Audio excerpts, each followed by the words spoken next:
네, 오늘은 레위 지파에 대해서 말씀을 나눠보겠습니다. 이스라엘은 출애굽 이후 인구조사를 두 번이나 실시를 했는데 모든 지파보다도 레위 지파의 인구가 적다는 겁니다. 레위인의 인구조사에서는 레위인은 특별히 1개월 이상인 남자아이들을 다 숫자를 셌어요. 1차 조사에서는 22,200명이었고요. 38년이 지난 2차 인구조사에도 23,000명이었어요. 그리고 2차 인구를 조사할 때 가장 인원이 감소한 그 지파가 시므온 지파였는데요. 시므온 지파의 경우는 20세 이상을 계수를 했죠.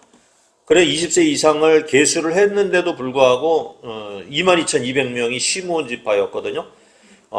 시므온 지파는 시딤 사건으로 인해서 전염병과 하나님의 징벌로 죽은 인원이 많아서 37,100명이나 그때 죽었거든요. 그러니까 살아있는 인원보다 죽은 인원이 훨씬 많았어요. 그런데도 불구하고 레위 지파보다는 월등하게 인원이 많다는 점입니다. 이상하게도 레위 지파가 인구가 전혀 늘질 않았던 거예요. 이야기를 좀 해볼 필요성이 있겠죠. 약 500년 전입니다. 500년 전으로 올라가면은 조상 야곱이 하란에서 이제 거부가 돼서 가나안으로 돌아왔습니다. 20년 만에 귀향이었습니다. 야곱은 하나님과의 약속을 지키려면 베델로 올라가야만 했습니다. 그러니까 행선지는 세겜이 아니고 이 베델로 해서 헤브론에 있는 아버지가 사는 곳으로 갔어야만 했습니다. 그러나 이제 하란에서 죽을 고비를 넘기고 여기까지 이제 가축대를 몰고 왔는데 가축대를 먹일 목초지가 필요했습니다. 하나님께서는 베델로 올라가라 이렇게 말씀하셨지만 야곱은 세겜의 목초지가 너무 좋았던 거예요. 거기에 풀도 이렇게 잘 자라고 이랬던 거죠. 그래서 거기에 이제 우릿간을 짓고 가축을 기르기 시작했습니다. 어려울 때는 하나님의 입장에서 하나님만 바라봤는데 이제 부자가 되니까 세상이 보이기 시작하는 거예요. 세상에 풀이 보이고 막 이렇게 되는 겁니다. 야곱은 처음에는 이제 야곱이 집에서 쫓겨나서 하란으로 가는 도중에 베델레에서 유숙을 하게 됐죠. 거기서 이제 돌을 베개 삼아서 돌베개를 베고 자는데 밤 꿈에 사닥다리 꿈을 꿨죠. 하늘에서 땅까지 떨어져 있는 사다리 꿈을 꿨어요. 그래서 그 사다리에서 천사들이 오르락내리락 하는 것을 보고 이곳이 하늘나라 올라가는 길이구나 이렇게 생각을 했죠. 그리고 하나님께서는 이제 야곱에게 내가 너와 함께 하겠다 하는 약속을 해 주셨습니다. 하나님께서는 야곱에게 내가 너를 지키시고 너를 함께 해주겠다는 약속에 따라서 그의 일평생 동안에 하나님께서 그와 함께 역사를 하셨습니다. 그래서 야곱은 베델에서 돌기둥에 기름을 붓고요. 내가 다시 돌아오게 해주시면 이곳이 성전이 되고 내가 11조를 드리겠다고 철수까지 약속을 했어요. 근데 막상 부자가 되고 보니까 생각이 바뀌어버린 거예요. 가야 할 곳은 가지 않고 세겜이라는 그런 곳에서 이제 이방 사람들하고 교류하면서 그냥 지낼 생각을 하고 있었던 것이죠. 그러던 가운데 어느 날 야곱의 외동딸 디나가 세겜 추장의 아들에게 강간을 당한 사건이 생겼고 그런데 그 추장의 아들은 세겜이라고 하는 아들은 너무 디나를 사랑한 거예요. 그러니까 디나가 너무 이쁘고 고아하니까 사랑을 했는데 그러면서 이제 야곱한테 와서 얘기를 하죠. 디나를 나에게 보내주면 땅을 공유하고 우리 서로 통혼해서 가족과 같이 지내자 하고 제안을 합니다. 야곱은 물론 이제 그럴 생각이 좀 있었던 것 같아요.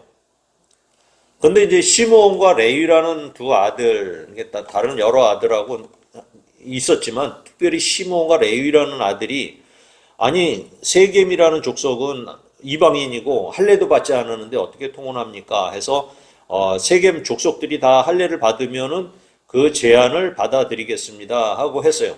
그렇게 했더니 이제 세겜에서 그 제안을 받아들였죠. 그래서 부족의 남자들이라는 남자는 모두 다 줄을 서가지고서는 할례를 받았던 거예요. 그런데 할례를 받고 나서 이제 통증이 심하잖아요. 이게 통증이 너무 심하니까 거동을 못 하거든요. 사람이 움직이지도 못하고. 그럴 때에 시므온과 레위가 칼을 차고 들어가 가지고서 세겜 족속을 급습을 하게 됩니다. 그 꼼짝도 못하는 남자들 죽이는 거 뭐 일도 아니죠. 그래서 그 부족을 싹쓸이 해버려요. 다 죽여버려요, 남자들을. 이 사건으로 해서 이제 이스라엘 족속은 하란에서 온 외지 사람들이잖아요. 그러니까 이 이스라엘 족속이라는 족속은 천하에 비겁하고 몹쓸 종자로 낙인이 찍히게 되고요. 야곱은 그 지역에서 더 이상 머물지 못하고 급히 떠나가게 됩니다. 그러니까 하나님께서 지켜주시고 하나님께서 가라고 하신 그곳을 가지 않고 자기의 뜻대로 머물러서 미적거리고 있던 야곱에게 디나라는 딸의 희생을 통해서 대가를 치르게 하고 정신을 차리는 계기가 되었던 것입니다. 그러니까 세상에 좋은 것에 눈이 팔려 머물고자 할 때 하나님의 징계가 내려 하나님의 백성들은 바른 길로 가게 하신다는 것입니다. 그런데 이 사건을 통해서 야곱은 항상 가슴속에 이렇게 사건을 갖다 마음에 품고 있었어요. 그래서 야곱은 이제 죽을 때 자식들 하나하나 다 축복을 다 해요. 축복을 하는데 이 시므온과 레위에 대해서는 저주를 해요. 무슨 아버지가 이런 저주를 하나 싶을 정도지만 야곱의 가슴속에서는 그것이 항상 가슴속에 있었던 것 같아요. 창세기 49장 5절에서 7절까지를 보니까요. 같이 읽어볼까요? 시작. 시므온과 레위는 형제요. 그들의 칼은 폭력의 도구로다. 내 호나 그들의 모의에 상관하지 말지어다. 내 영광아 그들의 집회에 참여하지 말지어다. 그들의 분노대로 사람을 죽이고 그들의 혈기대로 쇠의 발목 줄을 끊었음이로다. 그 노여움이 혹독하니 저주를 받을 것이요 분기가 맹렬하니 저주를 받을 것이라. 내가 그들을 야곱 중에서 나누며 이스라엘 중에서 흩으리로다. 그러니까 레위 지파는 야곱의 이 예언과 같이 각 지파로 쪼개져요. 야곱의 22,000명도 이렇게 각각 쪼개져서 지파별로 다 분산되어 살게 돼요. 그런데 이 레위 지파 가장 적고 가장 볼품없는 이 레위 지파에서 모세와 아론이 나왔어요. 그리고 제사장 가문이 바로 여기서 나왔던 것은 하나님의 은혜라고밖에는 볼 수가 없었던 것이죠. 시내산에서 모세가 40일 기도를 하고 10계명을 받아가지고 내려왔을 때 이스라엘 백성들이 금송아지를 만들어서 반역을 했죠. 그래서 모세가 몹시 화가 났죠. 모세가 하나님 편에 설 자가 누구냐 하고 물었어요. 그때 나선 지파가 바로 레위 지파였어요. 레위 지파들이 칼을 차고 나왔습니다. 그리고 우상 숭배에 참여한 많은 사람들을 칼로 죽이는데 이 레위 지파들이 앞장서서 다 죽였어요. 한 3,000명가량이 죽어버렸죠, 이때. 그러니까 이 일이 헌신되었다. 성경에는 그렇게 기록이 돼 있어요. 이 일로 레위 지파는 이제 과거의 그 저주에 대한 것들에 대해서 모두 용서를 받고요. 하나님을 섬기는 지파로 부름을 받게 된 것입니다. 그러니까 아론은 제사장 가문이 되게 하고 나머지 레위인들은 성막을 지키는 일을 하게 되었던 거예요. 이렇듯 가장 나약하고 숫자가 적은 지파인 레위 지파가 성막을 지키며 제사를 돕고 백성을 가르치며 지도하고 이스라엘을 거룩하게 하는 역할을 하게 된 것은 순전하게 하나님의 은혜로밖에는 볼 수가 없어요. 그래서 12지파에게 이제 각각 거주할 땅을 다 분배를 하지만 레위 지파는 제사장 족속이기 때문에 땅을 분배받지를 못했어요. 근데 레위인들도 백성들이 모두 11조를 하잖아요. 11조를 하거나 또 중간중간에 헌물을 가져와서 받은 가축들이 있는데 이 목축을 해야 될 장소가 레위인들에게도 필요하죠. 2절, 3절을 볼까요? 시작. 이스라엘 자손에게 명령하여 그들이 받은 기업에서 레위인에게 거주할 성읍을 주게 하고 너희는 또 그 성읍들을 두르고 있는 초장을 레위인에게 주어서 성읍은 그들의 거처가 되게 하고 초장은 그들의 재산인 가축과 짐승들을 둘 곳이 되게 할 것이라. 하나님의 명령은 12지파들이 이제 땅을 분배를 받게 되면은 골고루 이제 나눠 갖게 되면은 자기네들이 갖고 있는 성읍 중에서 목초지하고 같이 포함해 가지고 레위인에게 나눠주라는 거예요. 그래서 총 이스라엘 백성들이 이스라엘이 나누어져야 성읍이 48성읍이었던 거야. 48성읍이니까 한 지파당 4성읍을 배정을 한 거예요. 레위인들은 이제 이 48개 성읍에 나누어서 살게 돼요. 그러니까 지파가 뭐 저 끝에서 북쪽에서 남쪽까지 지파가 다 나눠져 있는데 레위인들은 그 구석구석 들어가서 살게 되는 역할을 한 거예요. 초장까지 합친 크기, 그러니까 풀이 펼쳐진 초장까지 합친 크기는 이 레위인들이 사는 성을 중심으로 해서 1000규빗을 측정을 하라는 거예요. 여기 1000규빗, 동서남북을 1000규빗씩을 측정을 하라는 겁니다. 그렇게 하면 사각형이 땅이 나오죠. 이렇게 사각형의 땅이 나오는데 1000규빗을 갖다가 쟀기 때문에 요 직경은 요 넓이는 2000규빗이 되는 거예요. 2000규빗이 되는 거죠. 그러니까 레위인한테 줄 성읍은 사방을 따져서 2000규빗, 2000규빗짜리 성읍을 정사각형을 레위인한테 주라는 거예요. 그래서 대략 간단하게 미터로 환산하면 제가 1규빗은 50cm라고 말씀드린 적이 있는데 그러면 사방 1000m예요. 그러니까 1km짜리 성을 갖다가 레위인들한테 배정을 하라는 거예요. 그러니까 1km라는 것은 사실 크지 않아요. 그죠? 당시에는 컸을지 모르겠지만은 뭐 그렇게 큰 땅도 아니었던 것 같아요. 그런데 하나님께서는 유다 같은 데는 인구가 뭐 7만 명 넘잖아요. 그런데 또 시므온 지파는 2만 2천 명밖에 안 되고 어디는 3만 명, 4만 명 이게 제각각이란 말이에요. 그러니까 차지하는 면적이 다른 거예요. 지파가 큰 지파들은 땅을 넓게 차지하고 적은 지파는 조금 차지할 수밖에 없는 상황이었기 때문에 하나님께서는 또 다른 명령을 하셔요. 8절입니다. 8절 시작. 너희가 이스라엘 자손의 소유에서 레위인에게 너희가 성읍을 줄 때에 많이 받은 자에게서는 많이 떼어서 주고 적게 받은 자에게서는 적게 떼어 줄 것이라. 각기 받은 기업을 따라서 그 성읍들을 레위인에게 줄지니라. 그러니까 많이 받은 자는 많이 성읍을 가졌겠죠. 그러니까 자기의 성읍을 레위인에게 더 주라는 얘기예요. 적은 지파는 적게 조금 조정을 해주라는 얘기입니다. 그러니까 많이 받은 사람 많이 내라는 게 이제 성경의 원리예요. 우리가 갖고 있는 소유들도 많은 사람도 있고 적은 사람도 있어요. 그러면 많은 소유를 가진 사람이 적게 가진 사람보다 더 내야 되는 것이죠. 그러니까 이 레위인은 교회를 의미하는 거예요. 오늘날 교회를 구성하는 성도들은 자신이 받은 바 은혜에 따라 교회의 운영과 목사의 생활을 책임질 의무를 갖게 되는 거예요. 각 지파가 레위인을 책임지듯이 그렇게 구조를 만들어 가시는 분이 바로 하나님이셨던 것이죠. 그러기 위해서 성도들은 자신이 가진 것, 내가 가진 것은 하나님의 은혜로 내가 이렇게 됐습니다라고 느껴야만 가능한 거예요. 가나안 정복을 해서 땅을 차지하는 것이 내 노력과 내 공로라고 생각을 한다면 한 치의 땅도 주기 아깝죠. 그러나 가나안은 이미 하나님께서 주기로 약속을 했다면 이것은 하나님께로부터 받은 것이니까 자기를 대신해서 하나님을 섬기는 레위 지파를 돌보게 하기 위해 하나님께 드리는 것이 그렇게 아깝지 않을 거라는 얘기예요. 당연히 하나님께 받은 것의 일부를 돌려드리니까 많이 받았으니까 많이 돌려드리는 것이죠. 그러니까 레위인에게 주는 것은 하나님께 드리는 것이라는 말이에요. 유다 지파는 인구가 엄청나게 줄어드는 시므온 지파가 뭐 3분의 1 규모, 4분의 1 규모밖에 안 되니까 너무 힘들어해요. 땅을 분배를 받아도 이렇게 유지해 나가기가 힘들어하니까 유다 지파는 자기의 땅을 나눠줘요. 자기의 땅을 나눠서 줍니다. 그리고 레위인의 성읍도 시므온 지파에 못까지 아마 이렇게 내줬을 거예요. 각 지파의 중심에는 각 지파, 그러니까 이스라엘 전체의 중심에는 레위 지파들이 항상 중앙에 자리를 잡게 만들었고요.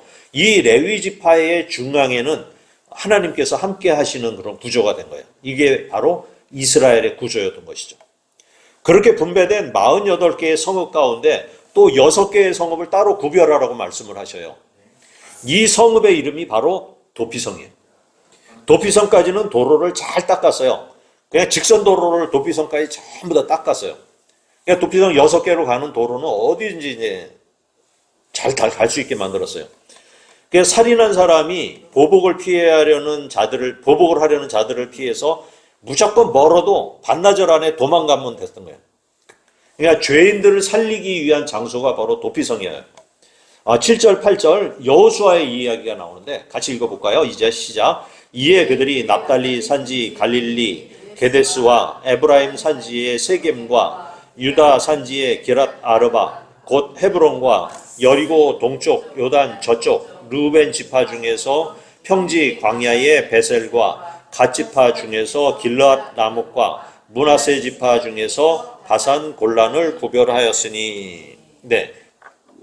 그 지도가 나올 거예요. 다음에 지도를 보면은 이렇게 표시가 6개 돼 있죠.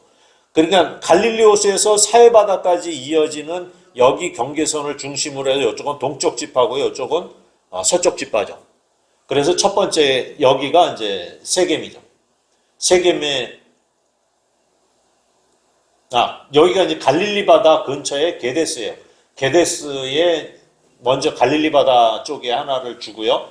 그 다음에 중간에 목초지가 있던 세겜, 그 다음에 남쪽 유다가 차지를 차지하고 있는 헤브론에 주었고요. 그 다음에 베색에다가 이제 동쪽 지파에서 베색에 주고, 그 다음에 길르앗 라못에 주고, 그 다음에 골란에다가 하나 준 거죠. 그런데 이 죄인 중에서 실수로 죽인 자와 고의로 죽인 자를 구별하게 만드셔요. 고의로 살인한 자는 죽이고 실수한 자는 살려서 도피성에 살게 하는 거예요. 6개 성읍에. 11절 12절입니다. 시작. 너희를 위하여 성읍을 도피성으로 정하여 부지 중에 살인한 자가 그리로 피하게 하라. 이는 너희가 복수할 자에게서 도피하는 성을 삼아 살인자가 회중 앞에서 판결받기까지 죽게 않게 하기 위함이니라. 전에 레위기를 봤을 때 이런 율법이 있었죠. 눈에는 눈, 이에는 이로 갖게 돼 있는 그런 율법이 있었어요. 이 법을 렉스 팔리온이라고 해서 한번 제가 설명을 한 적이 있었죠. 왕의 판결법이라서 왕이 판결을 할 때 이런 기준으로 판결을 하라는 거지 사람들이 개별적으로 다 복수를 하라는 법이 아니에요. 근데 당시에는 이제 뭐 경찰이 있었던 것이 아니고 검찰도 있었던 게 아니기 때문에 사람은 이게 열받으면은 주먹이 먼저 나가죠. 그렇게 보복하여 죽여도 무죄는 돼요. 무죄는 돼. 눈에는 눈이었으니까. 그런데 이런 누가 죽였어? 그러면 그 사람이 또 나를 죽였어. 그러면은 내 가족이 가서 이놈 또 죽여. 가족들 간에 복수극이 막 생겨버리는 거예요. 이런 악순환을 피하기 위해서 그런 도피성 제도를 둔 거예요. 악순환을. 일단 살인한 사람은 무조건 도피성까지 가기만 하면 생명을 보존할 수가 있었어요. 그러니까 그런데 고의로 죽였느냐 실수로 죽였느냐는 판단을 한번 해야 되겠죠. 여호수아서 20장 4절 5절이죠. 시작. 이 성읍들 중에 하나에 도피하는 자는 그 성읍에 들어가는 문 어귀에 서서 그 성읍의 장로들의 귀에 자기의 사건을 말할 것이요. 그들은 그들을 성읍에 받아들여 한 곳에 주어 자기들 중에 거주하게 하고 피배 보복자가 그의 뒤를 따라온다 할지라도 그들은 그 살인자를 그의 손에 내주지 말지니 이는 본래 미워함이 없이 부지 중에 그의 이웃을 죽였습니다. 우선은 도피성에 머물게 해주고요. 재판을 합니다.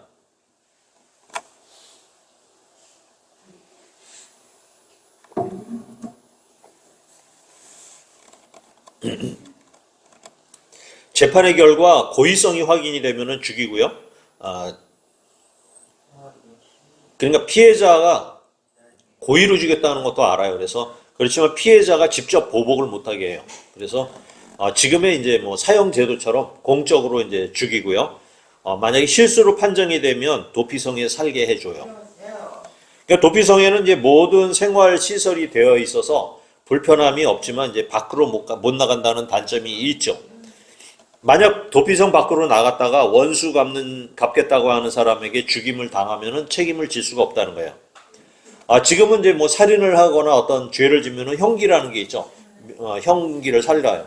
당시에는 형기가 없었죠. 그냥 무조건 도피성에 먼저 피하겠어요. 민수기 25절을 보겠습니다. 25절 시작. 피를 보복하는 자의 손에서 살인자를 건져내어 그가 피하였던 도피성으로 돌려보낼 것이요. 그는 거룩한 기름 부음을 받은 대제사장이 죽기까지 거기 거주할 것이니라. 살인자가 도피성에 있는 기간은 대제사장이 살아있는 동안이에요. 죄인의 가장 복된 소식은 뭐일까요? 도피성에 있는 죄인의 가장 복된 소식, 대제사장이 죽었다는 소식이에요. 그게 바로 복음이에요. 대제사장이 죽었다는 소식이 복음이에요. 도피성에 들어갔는데 그 다음 날에 바로 대제사장이 죽었다면은 최고의 행운이죠. 그런데 이제 젊은 대제사장이 들어서서 몇십 년 동안을 산다면은 정말 죽을 맛일 거예요. 그죠? 그러니까 죄인이 기다리는 것은 뭐죠? 대제사장이 이놈이 언제 죽나 하는 것을 기다리는 거예요. 그러니까 이 죄인의 죄는 누가 지고 있는 거죠? 대제사장이 지고 있는 거예요. 대제사장이 죽음과 동시에 이 죄인의 죄가 싹 사라져 버리는 거예요. 고향으로 돌아갈 수 있는 방법은 대제사장이 내 죄를 끌어안고 죽어버리는 거예요. 이것이 뭐냐면은 예수 그리스도의 속죄 사역을 예표하는 거예요. 예수님께서 십자가에 죽으시면서 우리의 모든 죄가 다 사해졌어요. 대제사장인 주님이 우리의 죄를 다 짊어지고 십자가에 죽으시어서 우리가 이제 본향으로 돌아갈 자격을 얻은 거예요. 본향은 바로 하나님의 나라를 말하는 겁니다. 예수님의 십자가는 지옥에 갈 수밖에 없던 우리를 살려주시고 하나님 앞에 우리가 갈 수 있게 만드시고 우리를 의롭다 여김을 받게 해주신 것입니다. 신자이든 불신자이든 모두가 다 죄인이에요. 그러나 주님은 자기의 택한 백성들을 위해서 대신 죄값을 치렀습니다. 그래서 우리는 대제사장인 예수님과 우리는 한 몸이에요. 한 몸. 그분이 예수님께 돌아가셨다는 그 소식이 바로 우리에겐 복음인 거예요. 주님의 죽음은 우리의 허물과 죄를 모두 사해 주시는 거예요. 주홍빛 같던 죄가 눈같이 희어지는 것입니다. 하나님과 막힌 담이 헐어지고 화목하게 되는 거예요. 주님의 십자가는 우리와 하나님께 영광의 길이 된다. 이렇게 말씀을 하는 거예요. 어떤 사람이 도피성으로 도망갈까요? 자기가 죄인이라는 것을 아는 사람이 도망가요. 우리는 안 믿는 사람이나 모두가 다 죄인인 건 우리 다 알아요. 그런데 내 열심으로 율법을 지키는 자들, 내가 열심히 신앙생활을 하고 내가 무엇을 했어라고 하는 자들은 자신이 죄인이라는 사실을 인정하기 싫어해요. 내가 내 힘으로 신앙생활을 열심히 하고 내 노력으로 여기까지 왔다고 생각하는 사람들은 당신은 죄인입니다. 그런 말을 싫어합니다. 그리고 다음 사람은 이런 거 있죠. 예수 안 믿는 아예 불신자들은 죄에 대해서도 아예 관심이 없어요. 무슨 죄인은 죄인이야. 이거는 무관심이에요. 천국도 뭐 관심 없어요. 내가 오히려 왜 죄인이냐고 막 버럭버럭 화를 내죠. 그런데 우리 성도들은 말씀을 들을 때마다 마음에 찔림이 와요. 하나님 성령이 역사하시는 그 찔림이 오고요. 주님을 생각을 한번 우리가 하게 되고 내가 그렇다 하더라도 지금 형편과 처지가 어쩔 수 없다는 사실에 대해서 마음속에 애통을 갖게 됩니다. 그래서 바울은 그렇게 말씀을 전하는 바울도 이렇게 고백을 해요. 로마서 7장 24절입니다. 시작. 오호라 나는 공고한 사람이로다. 이 사망의 몸에서 누가 나를 건져내랴. 우리 주 예수 그리스도로 말미암아 하나님께 감사하리로다. 그런즉 내 자신이 마음으로는 하나님의 법을 육신으로는 죄의 법을 섬기노라. 우리도 그렇죠. 우리 속에 하나님의 법과 죄의 법이 싸우고 있죠. 항상. 그래서 이것이 맞냐 틀리냐. 마음은 원인데 또 육신이 약하다고 또 고백해요. 이 사실을 깨닫는 자가 구원을 받는다는 거예요. 이 사실을 깨닫는 자가. 33절입니다. 민수기 35장 33절. 시작. 너희는 너희가 거주하는 땅을 더럽히지 말라. 피는 땅을 더럽히나니 피 흘림을 받은 땅은 그 피를 흘리게 한 자의 피가 아니면 속함을 받을 수 없느니라. 사람의 모든 죄는 내가 치러야 돼요. 내 피가 아니면은 삶을 받을 수가 없게 되어 있습니다. 그래서 사람을 죽인 자는 죽이라는 동해보복법이 있었던 거죠. 누군가 나를 대신해서 죽으면 되는데 그 누구는 죄가 없는 사람이어야 돼요. 그러니까 나를 대신해서 옆에 있는 죄수가 내가 네 죄까지 독 쓰고 다 죽을게 할 수는 없다는 거예요. 독박을 쓰고 죽을 수는 없어요. 세상 법정에서도 나를 대신해서 내가 대신 죽는다는 것도 허용하지 않아요. 내 자식이 죄를 지었다 그래서 내가 대신 감옥에 가겠습니다. 이거 허용이 안 됩니다. 근데 하나님 나라의 법에는 죄 없으신 예수님께서 대신 죽어서 우리를 살리시는 그 사건이 허용이 되는 거예요. 왜냐하면 주님은 죄가 없으신 분이기 때문이죠. 34절입니다. 너희는 너희가 거주하는 땅, 곧 내가 거주하는 땅을 더럽히지 말라. 나 여호와는 이스라엘 자손 중에 있음이니라. 이스라엘이 거주하는 땅은 하나님의 땅이라는 거예요. 그 땅은 내 땅이라는 겁니다. 그러니까 성도들이 사는 이곳이 바로 하나님의 나라인 것입니다. 교회 속에도, 우리 교회 속에도 하나님이 함께 하심을 우리들은 믿어야 할 것입니다. 유형의 교회가 있습니다. 유형의 교회는 지금 우리가 예배드리는 이 예배당을 얘기를 해요. 크든 작든 건 상관없어요. 하나님을 예배하는 이곳이 바로 유형의 교회입니다. 형체가 있는 교회가 되는 거예요. 무형의 교회, 무형의 교회. 무형의 교회는 우리 마음속에 있는 교회를 얘기를 해요. 지금도 우리 주님께서는 우리의 도피성이 되셔서 우리를 보호해주고 계시는 중입니다. 근데 주님이 이제 다시 오셔서 우리를 이끌고 하나님 나라 본향에 살게 해 주실 것입니다. 하나님께서 레위 지파를 돌보시고 성읍을 준비해 주셨듯이 우리의 삶도 주님이 책임져 주실 것입니다. 우리는 하나님의 말씀에 전념하고 이웃의 말씀을 전하고 하나님의 사랑을 전하는 자가 되면 됩니다.